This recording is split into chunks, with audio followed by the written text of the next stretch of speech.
तो जय जगन्नाथ भाई समस्त को welcome back to my new blog. तो बहुत दिन है वीडियो आसी पार ना कारण आमर टे अणुसुधा हो जाती सब किसी असुविधा होड़े घर कम सब किसी कला बेलू टे कर वीडियो।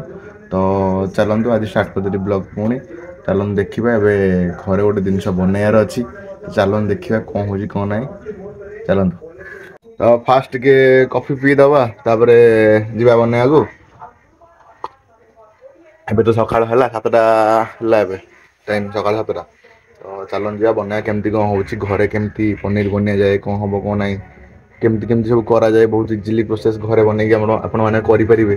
तो से जिन किसी देखा चाहिए सब करी तो मुझे भाविली ये जिनटा भी देखेबी आपको देखा केमती लगुच आपण भी हेल्प हम कि केमती बनिया जाए घरे केते इजिली बनया हो पार पनीर। तो चलन जा देखा कौन हो केमती नहीं।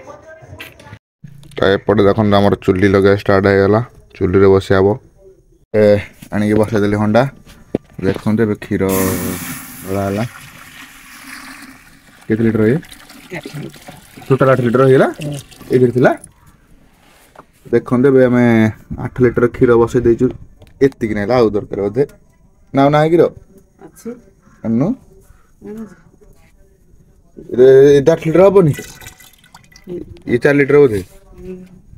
तो देखते 8 लिटर क्षीर आम बसई देचु। तो देखते आगु आगु कौन हो देखिए।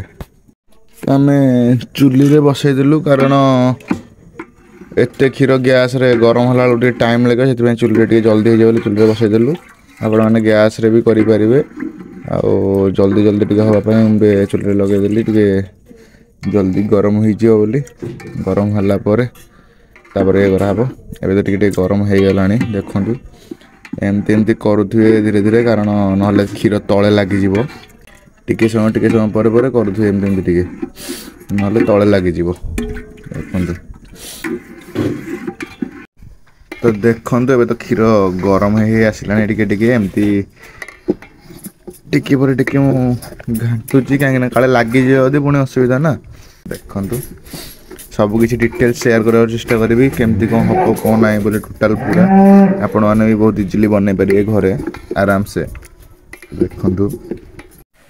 तो जो गरम आसमती कंटिन्यू घाटे पड़ो ना क्षीर उतुरी जाए जानते तो क्षीर टिके को उतुरी जाए जोर से पूरा हठात उठी पड़े आस। तो देखी चाहिए पूरा बसिकी रही पाखे पूरा क्षीर पाखे बसई थे ना क्षीर उतुरीज सांगे सांगे।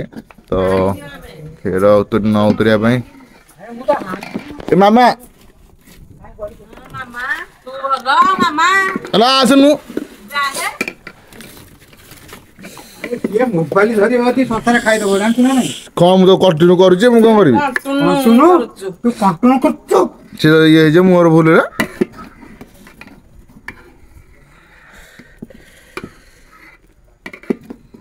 जोरी आगे हेला निया मु कौन करी तू कहां से मोबाइल काम कला वाले मोबाइल करा हबनी करला सब टिके ना डरचे तो पुतरे दे मारे नरे नागी तो तळे दे नागे ना माइरे से बाहरियो। तो देखले तो टिके अन्य मनस्क सांगे सांगे क्षीर उतरी गला। तो कौन करा एमती चाहिए रहा पड़ो कंटिन्यू पूरा ना क्षीर उतरी जाए पूरा अधिक क्षीर ना तो से सतर्क करा पड़ो सब किसी। तो चलन देखिए कौन हो जाऊ एमती क्षीर फुटियो 3-4 थर फुटिला माने जमती उतरला भाई 4 थर खंडे तापर जाकि आम नेक्स्ट प्रोसेस करिया। चलन देखिया कौन। तो देखु एबे हमर क्षीर हो गलानी सिझीगलानी भलरे पूरा फुटिलानी। तो एमती है तापर आपण नेक्स्ट प्रोसेस करिए। देखु क्षीर पूरा हो गलानी जोर जोर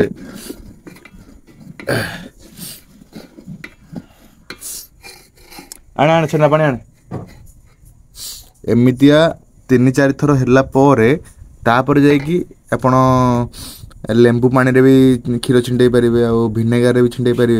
हेले आम छेना पानी यूज करछु कहीं आम सबुदिन करछु तो समस्त घरे तो छेना पानी नथियो एमती टिके टिके एमती टिके टिके पकेकी धीरे धीरे धीरे धीरे एमती घांटीबे जमती सेटा सब आड़े मिसी पारिबो मिसिला माने छिंडिबो ना। ଦେଖନ୍ତୁ ଆପଣମାନେ ଭିନେଗାର ବି ୟୁଜ୍ କରିପାରିବେ, ଲେମ୍ବୁ ପାଣି ବି ୟୁଜ୍ କରିପାରିବେ। ସମସ୍ତଙ୍କ ଘରେ ତ ଛେନା ପାଣି ନଥିବ, ଆମେ କରୁଛୁ ବୋଲି ସିନା ଆମ ଘରେ ଛେନା ପାଣି ଅଛି ତ ସେଥିରେ ଆମେ କଲୁ। ଆମେ ସେ ଭିନେଗାରରେ ହିଁ କରିଥିଲୁ ଆମେ। ଆଉ ଲେମ୍ବୁ ପାଣିରେ ଗଲେ ଅସୁବିଧା କ'ଣ କି ଛିଣ୍ଡିଯିବ ସାଙ୍ଗେ ସାଙ୍ଗେ, ବଟ୍ ଟିକେ ବାସ୍ନା ରହିବ, ଲେମ୍ବୁ ବାସ୍ନାଟା ଟିକେ ରହିବ ଲେମ୍ବୁ ପାଣିର, ଖଟାଳିଆ ବାସ୍ନା ଲାଗିବ, ଖଟାଳିଆ ଲାଗିବ। ନା ଛିଣ୍ଡିନି ଟିକେ ଟିକେ ତ ଏମିତି ଟିକେ ଟିକେ ପକଉଥିବେ, ଧୀରେ ଧୀରେ ଏମିତି କରୁଥିବେ ଯେମିତି ଛିଣ୍ଡିଲା ଯାଏଁ କ୍ଷୀରଟା ଭଲରେ ପୁରା ପାଣି ଆଉ ଛେନା ଯେମିତି ପୁରା ଅଲଗା ଅଲଗା ହେଇଯିବ ସେମିତି। ଦେଖନ୍ତୁ ଦେଖନ୍ତୁ ଟିକେ ଧୀରେ ଧୀରେ ଛିଣ୍ଡିଲାଣି ଦେଖନ୍ତୁ।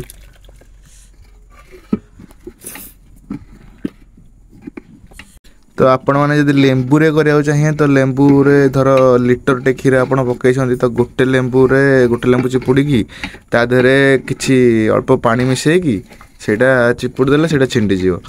ତ ସେଇ ଅନୁସାରେ ଆପଣଙ୍କର ଯେତିକି ପରିମାଣ ଥିବ କ୍ଷୀରର ତ ସେଇ ହଁ ଛିଣ୍ଡିଲାଣି, ଧୀରେ ଧୀରେ ଛିଣ୍ଡିଯିବ ଆଉ ଉଠିବ।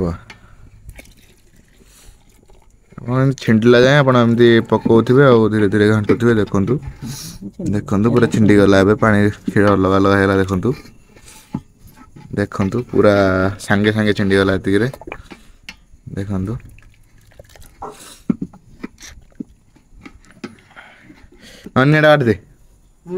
ନିଆଁ କାଟିଦେ ହେଇଗଲା। ଦେଖନ୍ତୁ ପୁରା ଛିଣ୍ଡି ଯାଇଛି, ଏମିତି ହେଲା ପରେ ଜାଣିବେ ଯେ ହେଇଗଲା ବୋଲି। ତାପରେ ଆଉ କିଛି କରିବେନି, ଚୁଲିରୁ ଓହ୍ଲାଇ ଦେବେ କି ଗ୍ୟାସ୍ରେ ଯଦି କରିଥିବେ ଗ୍ୟାସ୍ରୁ ଓହ୍ଲାଇ ଦେବେ। ତ ଶୁଣିଲେ ତ ଆପଣମାନଙ୍କର ଯେତିକି ପରିମାଣ ଥିବ କ୍ଷୀରର ସେଇ ଅନୁସାରେ ଆପଣଙ୍କ ଲେମ୍ବୁ ପକାଇବେ କି ଭିନେଗାର ପକାଇବେ। ତ ଚାଲନ୍ତୁ ନେକ୍ସଟ ପ୍ରୋସେସ୍ କ'ଣ ହେଉଛି ଦେଖିବା। ଏବେ ତ ଆମର ହେଇଯାଇଛି ପୁରା। ତ ହେଇଗଲା ପରେ ଟିକେ ଥଣ୍ଡା ପାଣି ଢାଳି ଦେବେ ସେଥିରେ, ଯେମିତିକି ଟିକେ ଭଲରେ ଇଏ ହେଇଯିବ। ଏଇଥିରେ ନା ଦେଖନ୍ତୁ ଏପଟେ ହଣ୍ଡା ଆଣିକି ଥୋଇଦେଲି, ଆଉ ଏଇଥିରେ ବର୍ତ୍ତମାନ ସେଇଟା ଢାଳିବୁ। କନା କ'ଣ ହବ ଥାଉନି, ସେଇଟା ଢାଳି ଦେଲା ପରେ କନାକୁ ଇଏ କରିବା ନା। ଆରେ ବୁଝିପାରୁନୁ କି ନା ଗଳିଯିବ ସେଥିରେ। ହଁ ଦେଖନ୍ତୁ କନା ଏଥିରେ ପକେଇଦେଲୁ।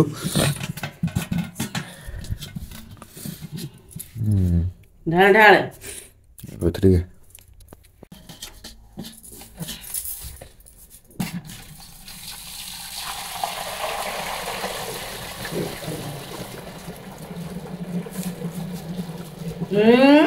ଭୁସି କ'ଣ ଢାଳୁଛ?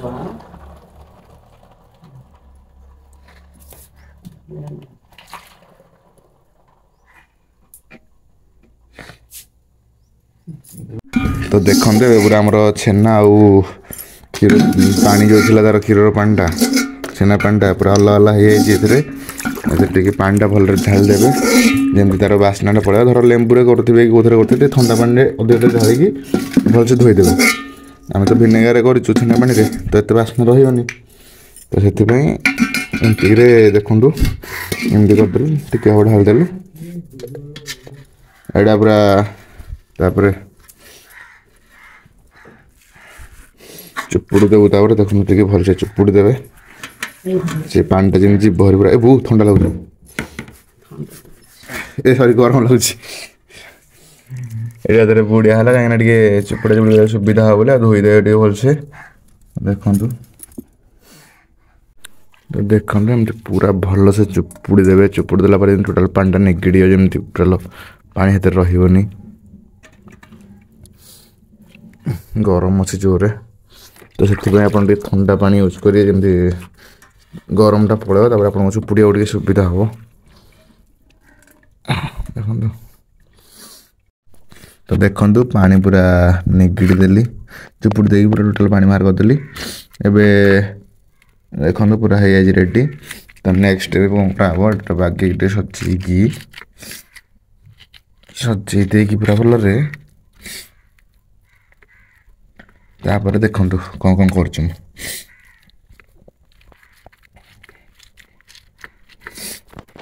ଦେଖନ୍ତୁ ଏମିତି ପୁରା ବାଗେଇକି ସାଇଜ୍ କରିକି ରଖିକି କନାଟା ବାନ୍ଧି ଦେଇକି ତା ଉପରେ କିଛି ଭାରି ଜିନିଷ ରଖିଦେବେ।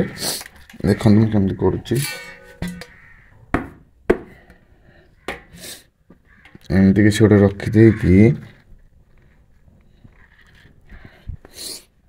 ତାପରେ ମୁଁ କିଛି ଭାରି ଜିନିଷ ରଖିଦେଉଛି ଦେଖନ୍ତୁ।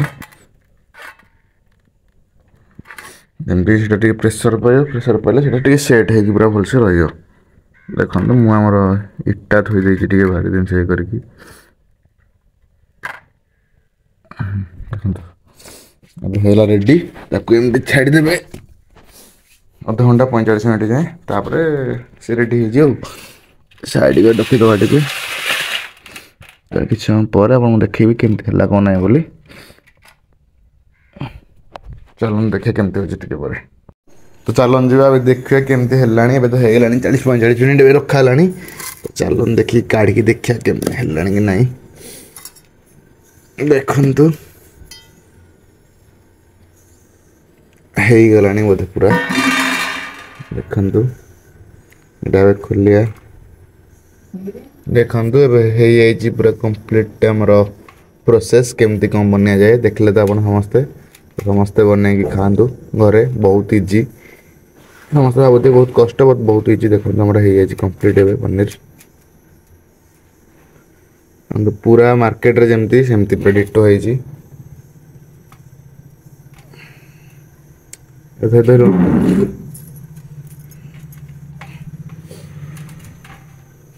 ଦେଖନ୍ତୁ ଆଜି ପୁରା ପରଫେକ୍ଟ।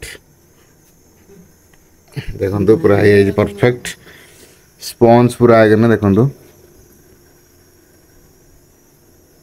ଯେମିତି ପୁରା ପରଫେକ୍ଟ ହେବା କଥା ସେମିତି ହେଇଯାଇଛି ଦେଖନ୍ତୁ। ତ ସମସ୍ତେ ତ ଦେଖିଲେ ପନିରଟା କେମିତି ବନାଯାଏ। ବହୁତ ଇଜିଲି ପ୍ରୋସେସ୍ ଅଛି ପୁରା ଟୋଟାଲ୍। ତ ଷ୍ଟେପ୍ ବାଇ ଷ୍ଟେପ୍ ଆପଣମାନଙ୍କୁ ଦେଖେଇଦେଲି। ଆଉ ଆପଣମାନେ ଘରେ ଖାଇକି ବନେଇକି ଖାଆନ୍ତୁ। ଆଉ ପୁରା ବହୁତ ପଇସା ସେଭ୍ ହେବ, କାହିଁକିନା ମାର୍କେଟରେ ତ ଦାମ୍ ବହୁତ। ତ ଏମିତି ଆପଣଙ୍କ ପାଖରେ ଯଦି ଘରେ କ୍ଷୀର ଥିବ, କି ଯଦି ବି କେତେବେଳେ ବନାଇବାକୁ ଚାହିଁବେ ତ ଆସିକି ମାର୍କେଟରୁ କ୍ଷୀର ଆଣିକି ତ ବନେଇ ଦିଅନ୍ତୁ। ବହୁତ ଇଜିଲି ହେଇଯିବ, ଆପଣଙ୍କର ବହୁତ ପଇସା ବି ବଞ୍ଚିବ। ତ ଏତିକି କହିକି ମୁଁ ଆଜି ଭିଡ଼ିଓଟାକୁ ଏଣ୍ଡ କରୁଛି। ଆଉ ପ୍ଲିଜ୍ ଟିକେ ସମସ୍ତେ ସପୋର୍ଟ କରନ୍ତୁ। ଆଉ ଆମର ତ 29 ଥିଲା, ତ ଆଜି 10। ତ ଆଜି ସରିଯିବ। ସରିଲା ପରେ କାଲି ହାଣ୍ଡି, କାଲି ସରିଲା ପରେ ତ ଏଥର କଣ୍ଟିନ୍ୟୁ ଭିଡ଼ିଓ ଚାଲିବ କଣ୍ଟିନ୍ୟୁ ଏଥର। ତ ପ୍ଲିଜ୍ ଟିକେ ସପୋର୍ଟ କରନ୍ତୁ ସମସ୍ତେ। ଲାଇକ୍, ସେୟାର ଆଉ ସବସ୍କ୍ରାଇବ୍ କରିକି ଟିକେ ଇଏ କରନ୍ତୁ। ଆଉ ହଁ, ଆପଣମାନେ ଦେଖିନଥିଲେ ଆମ ବାରିଟା, ଦେଖିଦିଅନ୍ତୁ ଆମ ବାରିଟା। ଏଇଟା ଦେଖନ୍ତୁ, ଏଇଟା ଆମର ଦେଖେଇ ନଥିଲି କେବେ, ନାଇଁ କି? ଦେଖନ୍ତୁ ଏଇଟା ହେଉଛି ଆମର ଫାର୍ମ। 3ଟା ଫାର୍ମ। ଏଠି ଗୋଟେ, ଏଇଟା ଗୋଟେ, ଏଇଟା ଗୋଟେ, ଆଉ ଆରପଟେ ଗୋଟେ ଅଛି। ଚାଲନ୍ତୁ ଦେଖିବେ।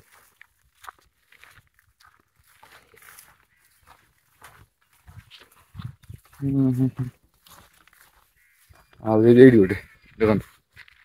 3ଟା ଫାର୍ମ। ଏଇଟା ହେଉଛି ଆମ ବାରି। ଏବେ କୁକୁଡ଼ା ନାହାନ୍ତି। କୁକୁଡ଼ା ଥିଲେ, ଏବେ ନାହାନ୍ତି କିଛି ଦିନ ହେଲା। କାହିଁକିନା ଘରେ ତ ସମସ୍ତଙ୍କ ଦେହ ଖରାପ।